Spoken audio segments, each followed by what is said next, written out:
Olá, meus queridos, meus lindos e lindezas, tudo bem? Bom, aqui nós vamos no capítulo 27 e o nosso módulo 157, 158 e 159 vamos falar de pontuação.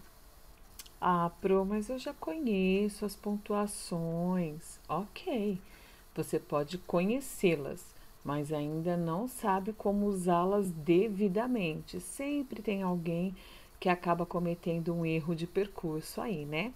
Por isso, nós vamos revê-las passo a passo, ok? Quando aprendemos a ler, descobrimos que os textos são compostos não somente pelas letras que formam as palavras, mas também por pontuações, ou seja, por sinais gráficos que servem, por exemplo, para marcar pausas e entonações existentes na língua oral. Os sinais de pontuação também reproduzem na escrita nossas emoções, intenções e anseios, marcando o ritmo de um texto. Além disso, conferem à linguagem escrita clareza, com objetividade, com coesão e com coerência. E assim, como as palavras, a pontuação é o fundamental para a construção do sentido de um texto. Imagine um texto lido sem vírgula. Nossa, deve ser terrível, não é mesmo? E a falta da marcação das pausas dificultaria bem o entendimento do leitor, vocês não acham? Pois bem, é muito importante darmos atenção a esses sinais gráficos, pois eles não são meros enfeites, viu, meus amores? Então, eu gostei dessa parte aqui, pois eles não são meros enfeites de um texto. Eu não posso fazer a leitura de um texto sem ter uma pontuação correta. Como que eu vou entender esse texto? Como que eu vou querer, sua leitora, vou entender a objetividade, a informação que você quis transmitir através do seu texto? Lembrando que em breve vocês vão fazer um trabalhinho aí junto comigo e a professora Valquíria e vocês vão escrever um texto.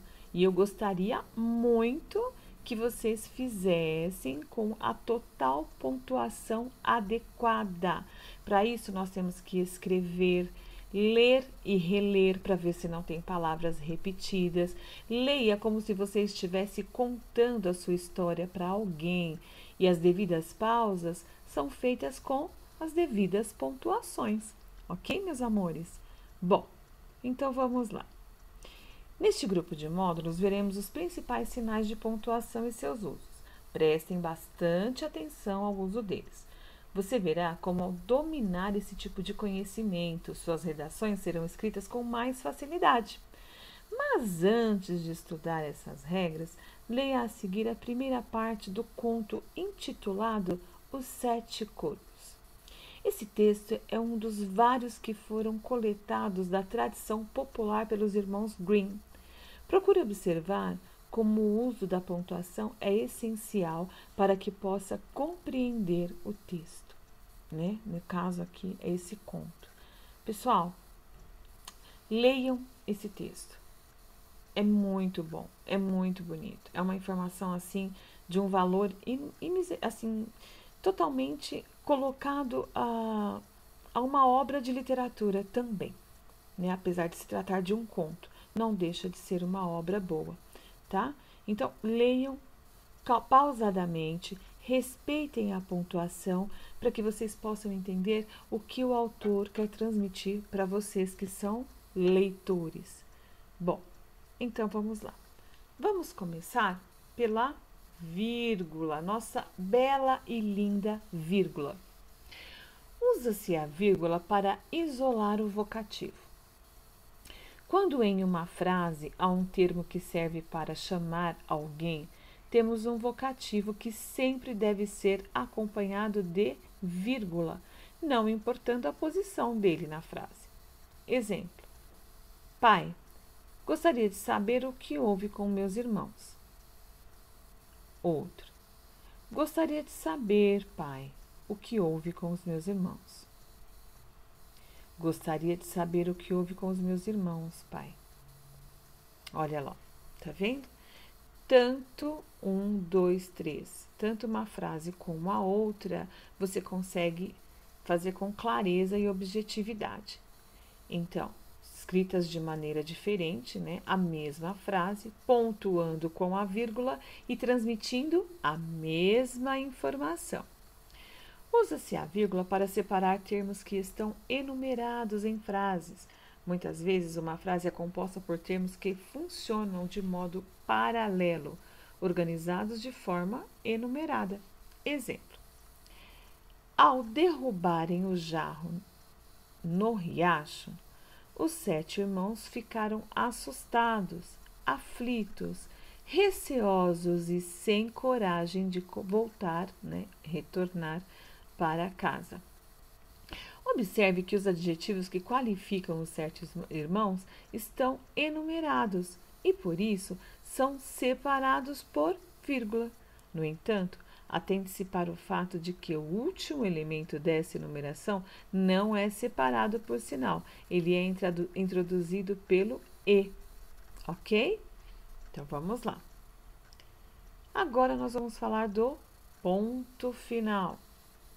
Na construção do texto, o ponto final é usado em 2 casos. Observe: para marcar o fim de uma frase declarativa, que pode ser afirmativa ou negativa, ok? O pai caiu em si. A menina não faleceu. Para separar períodos, mal o pai acabou de dizer essas palavras, ouviu um barulho estranho de asas batendo no ar, por cima de sua cabeça. Levantou os olhos e viu 7 corvos negros voando de um lado para o outro. Olha aqui, o uso do ponto final aqui é o mais tranquilo que tem, ok? Vamos para o ponto de exclamação. Muitos confundem aí o exclamação com a interrogação.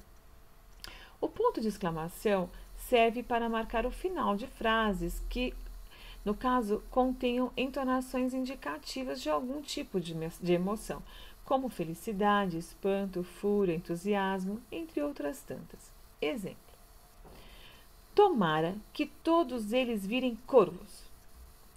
Quase não há regras para o uso, mas não podemos esquecer da apresentada a seguir. Usa-se o ponto de exclamação para marcar interjeição, isto é, um tipo de expressão que representa uma emoção ou sentimento.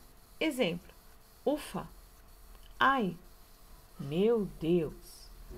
Bom, agora nós vamos para a interrogação.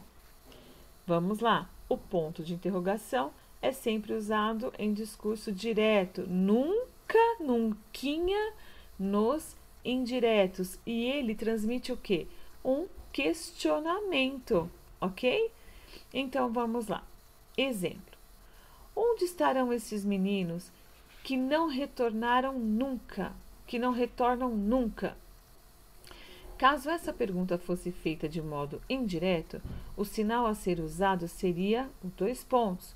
Gostaria de saber onde estão esses meninos que não retornaram nunca. Ok? Que não retornam nunca, perdão, pessoal. Travessão. O travessão apresenta 2 empregos possíveis, ok? Exemplo: como estava demorando muito, o pai ficou impaciente e disse, aí na mesma linha, veja: onde estarão esses meninos que não retornam nunca? De certo ficariam brincando e esqueceram-se de voltar, aqueles moleques travessos, ok? Então, aqui, ó, destacar um termo de uma frase ou separar expressões ou frases explicativas. Exemplo: a menina, movida pela emoção, tinha desejo de salvar os 7 irmãos. Ok, meus amores? Então, aqui nós terminamos com a travessão, tá? E a lição sobre esse módulo eu deixo no Vindimo para vocês no dia 16, página 238, 239, 240 e 241. Beijo grande, fiquem com Deus, meus amores.